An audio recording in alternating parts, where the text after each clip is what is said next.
پیر دبا رہے. اب اللہ نے اس وقت دل میں کچھ جذبات کو اگاڑا, کیفیت بدلی, اور وہ جو ہے پیرا دباتے دباتے ایک سیدھے پیر کی جو تلوہ ہوتا, قاری احسان احمد شجاع آبادی نے ان کے تلوے کو چوما اور ایک ہاتھ جو ہے تلوے پر رکھا اور ایک ہاتھ آسمان کی طرف اٹھایا اور بیت اللہ سامنے ہے اور اللہ سے کہہ رہے ہیں کہ اللہ تو سچا ہے, تیرا نبی سچا ہے, تیرے نبی کا فرمان سچا ہے. اللہ میں نے ایک مرتبہ نہیں سینکڑوں مرتبہ سنا ہے الجنت تحت اقدامہ الامہات, کہ تیرے نبی نے فرمایا, محبوب نے فرمایا ماں کے قدموں کے نیچے جنت ہے. اللہ تجھے بیت اللہ کا واسطہ دیتا ہوں, آج ماں کے قدموں کے نیچے جنت بتلا دے, جنت بتلا دے.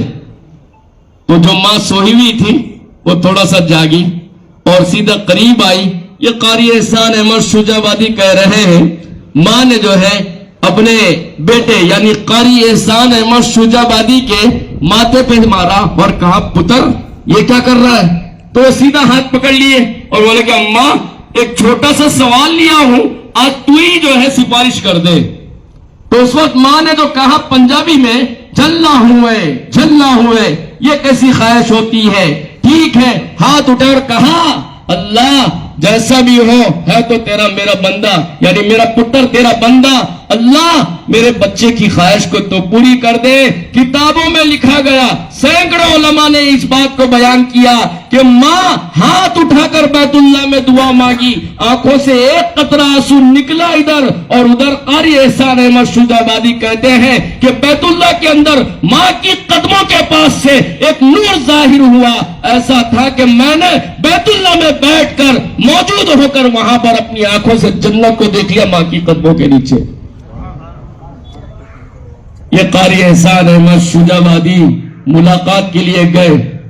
نوجوانوں سنو, جان مانگے جان دے دیں, مال مانگے مال دے دیں, مگر ہم سے یہ نہ ہو سکے گا کہ اپنے نبی کا جاہ و جلال دے دیں. سچ میں ہم یہاں پر ایسی محبت کرنے والے کہ پیر میں کانٹا بھی چبھنا گوارا نہیں کر سکتے آپ صلی اللہ علیہ وسلم کی شان میں. اور یہاں تک کہ میں سمجھتا ہوں علماء تو کہتے ہیں کہ اگر پیروں کے بل نہیں سر کے بل چالنا بھی اگر گوارا ہوتا تو جانے کے لیے تیار ہو جاتے مدینہ منورہ. اور محدثین نے لکھا ہے رسول اللہ صلی اللہ علیہ وسلم نے فرمایا ہے کہ جو ایک مرتبہ آپ صلی اللہ علیہ وسلم کے معاہدے پر حاضر ہو جائے تو اللہ تبارک و تعالیٰ اس پر محبوب کی شفاعت کو واجب فرما دیتے ہیں. اللہ سب کو معاہدے رسول پر حاضری نصیب فرمائے. تو قاری احسان احمد شجاع آبادی جیل میں غازی علم الدین شہید جن کی عمر 18-20 سال ہے ملاقات کے لیے گئے. بولے کہ بھائی علماء نے یہ مشورہ کیا ہے اور یہاں پر یہ بات طے کی گئی ہے کہ آپ کی طرف سے ایک وکیل رکھا جائے گا اور آپ کو جو ہے جیل سے نکالا جائے گا.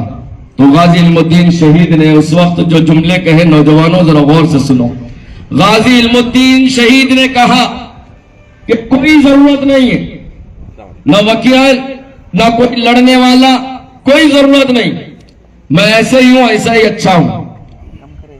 اور یاد رکھنا جب اسے اس جیل میں آیا ہوں, جب اسے اس بدبخت شاتم رسول اور ناجپال کا میں نے قتل کیا ہے, جب اسے جیل میں آیا ہوں اس وقت سے میں جب بھی رات میں سوتا ہوں تو خواب میں آقا صلی اللہ علیہ وسلم کی زیارت ہو جاتی. اور آقا صلی اللہ علیہ وسلم کبھی سینے سے لگاتے ہیں, کبھی پیشانی پر بوسہ دیتے ہیں, کبھی چیک پلاتے ہیں, کبھی دودھ پلاتے ہیں اور کہتے ہیں کہ غازی کوئی وکیل نہیں رکھنا, بس 4 دن کی بات ہے, پھانسی کا پھندا ہوگا, فیصلہ پھانسی کا ہوگا, اس کو پھولوں کا گلدستہ سمجھنا اور اپنے گردن میں لٹکا لینا, یہاں پر تیری گردن ٹوٹے گی, ادھر محمد رسول اللہ صلی اللہ علیہ وسلم تجھے لینے کے لیے آ جائیں گے. اور یاد رکھنا تیری وکالت دنیا کا کوئی وکیل نہیں بلکہ خاتم النبیین صلی اللہ علیہ وسلم کل حشر کے میدان میں تیری وکالت کرے گا, تیری سفارش کرے گا رب ذوالجلال سے. ایسے ہی ہوا, پھانسی دے دی گئی, واقعہ طویل مختصر بتلا رہا ہوں. پھانسی دے دی گئی. دونوں باتیں ہیں. پہلے تو انگریزی حکومت تھی, وہ لوگ ڈر گئے کہ اگر باہر جنازے کو نکالیں گے تو لڑائی ہو سکتی, لینڈ آرڈر جو ہے کنٹرول میں نہیں ہو سکتا. تو انہوں نے وہیں پر ان کو کیا کیا, دفن کر دیا جیل میں. تو اس وقت شاعر مشرق علامہ اقبال صاحب رحمت اللہ علیہ یہ بہت زیادہ اس بات کی خواہش میں تھے کہ ان کو چھڑایا جائے جیل سے. بہت کوششیں کرے نہیں ہوا ایسا. تو آخرکار یہ طے کیا گیا انگریزی حکومت سے کہ غازی علم الدین کی جو نعوذ باللہ جن کو بغیر اس کے جنازے کے دفنا دیا گیا ہے ان کو نکالا جائے, ان کے جنازے کی نماز پڑھائی جائے اور ان کی یعنی میت کو مسلمانوں کے حوالے کر دیا جائے. یہ طے کیا گیا. نوجوانوں ذرا سنو, غور سے سنو میرے بھائی, یہ کیا ہوتا ہے عقیدے تحفظ ختم نبوت سے. اس کام کے لیے بندہ آتا نہیں, میرے اللہ اس کو بلاتے. اس کام کے لیے جو محبوب صلی اللہ علیہ وسلم دنیا میں تقریباً 1,24,000 انبیاء اکرام علیہ السلام تشریف لائے. کوئی آدم صفی اللہ ہے علیہ السلام, عیسیٰ روح اللہ ہے اور محمد الرسول اللہ یہ محبوب خدا ہے. یہ محبوب ہے. عام لفظوں میں بڑے بڑے علماء اکرام کہتے ہیں جن کے صدقے میں اللہ نے اس دنیا کو بنایا, آسمان کو بنایا, انسان کو بنایا, جنات کو بنایا, سمندروں کو بنایا, ہواؤں کو بنایا, ہم تمام کو اللہ نے پیدا کیا ہے. اور بار بار آپ سنے ہوں گے کہ پہلے کے انبیاء, پہلے کے رسول یہ دعائیں مانگتے تھے کہ اللہ ہم کو نبی یعنی نبوت نہیں چاہیے, ہم کو تو بس یہ چاہیے کہ ہم آپ کے محبوب کا امتی بن کر پیدا ہو جائیں. کہتے ہیں علماء کہ نبیوں میں صرف ایک نبی کی یہ دعا قبول ہوئی اور وہ ہے حضرت عیسیٰ علیہ السلام. عیسیٰ علیہ السلام قرب قیامت اس دنیا میں آئیں گے, آسمان سے اتارے جائیں گے, نبی بن کر نہیں بلکہ غلام بن کر محمد رسول اللہ صلی اللہ علیہ وسلم کے. تو اس کام کے لیے بندہ خود نہیں آتا. اس پروگرام کے لیے میں اپنے الفاظ میں کہوں خود نہیں آتا, اللہ اس کو چن لیتے ہیں. آپ دیکھیں کبھی کنکر کا ڈھیر ہے, اس کے اندر دانا ڈالا جائے اور مرغی کو چھوڑا جائے, کسی پرندے کو چھوڑا جائے تو مرغی جس کے دماغ میں اللہ نے فٹ کر دیا, چونکہ دانا اور کنکر دونوں بھی برابر سائز کے ہیں مگر مرغی جو ہے صرف دانے کو کھاتی ہے, کنکر کو نہیں کھاتی ہے. ایسے ہی یہ عقیدے تحفظ ختم نبوت کے لیے بندہ نہیں آتا, اللہ اس کو چنتے ہیں اللہ سے. جب کسی نے تیرا نام لیا محبت ایک پل بھی رک نہ سکی. یہ مفہوم بتلا رہا ہوں. تو غازی علم الدین شہید رحمت اللہ علیہ انگریزی حکومت سے فیصلہ آیا کہ ان کی قبر کو کھودا جائے اور ان کی لاش کو نکالا جائے اور مسلمانوں کے حوالے کر دیا جائے, ان کا جنازہ بھی پڑھا جائے. جو بھی دن ہو, 1 دن 2 دن 3 دن, مختلف روایتیں ہیں, 150 سال کی بات ہے لیکن حقیقت کا واقعہ ہے. تو ان کی قبر کو کھودا گیا. کھودنے کے بعد جتنے بھی وہاں پر موجود تھے, بڑے بڑے علماء ہو یا اشعار پڑھنے والے شاعر مشرق علامہ اقبال صاحب رحمت اللہ علیہ, ان کی زبانی سن لیجئے. جس طریقے سے انگریزوں نے دفنایا تھا ہوں بہو ویسے ہی لاش تھی. لاش عموماً کیا ہوتا ہے, آپ یہاں پر سائنس پڑھنے والے اسٹوڈنٹس ہوں گے, اندازہ لگائیے. یہاں پر اگر جاننے والے جانکاری رکھنے والے ہیں تو اندازہ لگائیے, انسان کی جب موت ہوتی ہے تو 24 گھنٹے میں میت سے بو آنا شروع ہو جاتی ہے. ڈیڈ باڈی کو انسان گھر میں رکھنا گوارا نہیں کرتا. غازی علم الدین شہید رحمت اللہ علیہ جو شہید ہو گئے ان کو زیر زمین کر دیا گیا, دفنا دیا گیا. 2 دن کے بعد 3 دن کے بعد قبر کھود کر ان کی لاش کو نکالا جا رہا ہے. بڑے بڑے وہاں پر ٹھہرنے والوں نے بیان کیا کہ جسم کیا بلکہ ان کے کفن کو بھی کوئی میل لگا ہوا نہیں تھا, کوئی کیڑے کا نام و نشان نہیں تھا. قبر کھودنے والے یہ حیرت میں پڑ گئے تھے کہ جیسا جیسا مٹی ہٹا رہے تھے تو خوشبو نکلنا شروع ہو رہی تھی, اور ایسی خوشبو تھی جو دنیا میں کبھی سونگی بھی نہیں گئی ہو.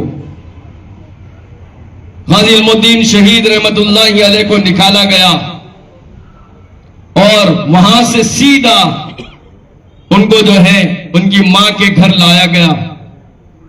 ماں چونکہ پہلے سے ہی میں بتلایا نا, ماں نے کہا تھا بیٹا جا رہا ہے, کامیاب ہو کر لوٹنا, کامیاب ہو کر آنا, اگر نہیں آیا تو چہرہ بھی نہیں دکھانا, حشر کے میدان میں ملاقات ہوگی. تو جیسے ہی لایا گیا, جنازے کو باہر رکھا گیا, اندر داخل ہوئے تو ماں کیا سمجھ رہی, غازی علم الدین شہید آ گئے. معلوم نہیں ہے ابھی, اس زمانے میں نہ تو فون کا انتظام تھا, نہ اخبارات کا, نہ کوئی اور اعلیٰ ذریعہ وغیرہ تھا. اب تو بھی ہے, حیدرآباد نہیں بلکہ پوری دنیا کی نیوز سیکنڈوں میں معلوم ہو جاتی, سیکنڈوں میں, اور ہر چیز کا اپڈیٹ رہتا, ہر چیز کا اپڈیٹ. 2-3 چیزوں کو چھوڑ کر ہر چیز کا اپڈیٹ ہے اب, واٹس ایپ پہ, فیس بک پہ, انسٹاگرام کے اوپر, اور فیروز میں حسرت دیکھو ماشاءاللہ ہر چیز کا اپڈیٹ رہتا. الحمدللہ اس زمانے میں کوئی نہیں تھا ذریعہ, تو ماں کو معلوم نہیں ہے. وہ یہ سمجھ رہے جب کوئی اندر آیا تو غازی علم الدین شہید آ گئے. بولے بیٹا کامیاب ہوا, پیچھے سے آ کے ہاتھ پکڑا, بولے کہ بیٹا نہیں ہے, بیٹا نہیں ہے, میں کوئی اور ہوں. اور آؤ آؤ 150 سال کی بات سنا رہا ہوں, ذرا غور کریے نوجوانوں, توجہ سے سنو, ذرا دلوں کو تھام کر سنو. اس آدمی نے غازی علم الدین شہید کی ماں کا ہاتھ پکڑا اور پردہ ہٹایا, باہر لائے تو سامنے جو ہے تقریباً 6 لاکھ کا مجمع تھا. پرائمری اسکول نہیں پڑھنے گیا تھا بچہ, پڑھنا نہیں آتا تھا, جس کو جاہل کہتے تھے, سواری کا انتظام نہیں ہوتا تھا, ٹانگا چلانے نہیں آتا تھا. لیکن اس دور میں 150 سال پہلے غازی علم الدین شہید کے جنازے میں 6 لاکھ کا مجمع تھا, جس کے بارے میں بیان کیا جاتا کہ اس دور میں 4 مرتبہ ان کی جنازے کی نماز پڑھی گئی, 4 مرتبہ. علامہ اقبال صاحب رحمت اللہ علیہ شاعر مشرق جب ان کو قبر میں اتار رہے تو ایک جملہ بولے, بہت زیادہ مشہور ہو گیا, ساڑھے دیکھتے رہ گئے ترکاندہ پتر بازی لے گیا. ساڑھے دیکھتے رہ گئے ترکاندہ پتر بازی لے گیا. میرے بھائیوں, ہم یہ نہیں سمجھنا کہ اس پروگرام سے کیا ہوتا. یہ عقیدے تحفظ ختم نبوت, یہ جو مجلس چل رہی ہے, اس کام سے کیا ہوتا ہے. خدا کی قسم, بڑے بڑے اکابرین نے اپنے مکتوبات میں لکھا ہے, اگر کسی کا 1 روپیہ بھی اس مجلس میں لگ جاتا ہے, ناموس رسول صلی اللہ علیہ وسلم کی حفاظت میں لگ جاتا ہے, اللہ کی قسم کھا کر کہہ رہا ہوں, کل حشر کے میدان میں آپ میرا گریبان پکڑ سکتے. آپ بڑے بڑے علماء کے اقوال سنا رہا ہوں, یوں سمجھ لیجئے اگر کسی کا 1 روپیہ بھی لگ گیا, آقا صلی اللہ علیہ وسلم کی شفاعت اس کو مل جاتی ہے. میں نے بے شمار علماء سے سنا ہے. تو بہرحال یہ جو 16 فروری کو عقیدے تحفظ ختم نبوت کا جلسہ منعقد کیا جا رہا ہے, اس کے ضمن میں یہاں پر ایک مشورے کے لیے ہم کو جمع کیا گیا ہے. ابھی انشاءاللہ مشورہ بھی ہوگا. ہر کوئی اپنی ذمہ داری سمجھتے ہوئے دوست و احباب تک اس بات کو چلائے اور اس پروگرام کو کامیاب کرنے کی پوری کوشش کرے. انشاءاللہ آپ کی کوشش ہوگی اور جد و جہد ہوگی تو اللہ تعالیٰ ضرور بھی ضرور اس پروگرام کو کامیاب بنائیں گے. آمین. وما علینا الا البلاغ.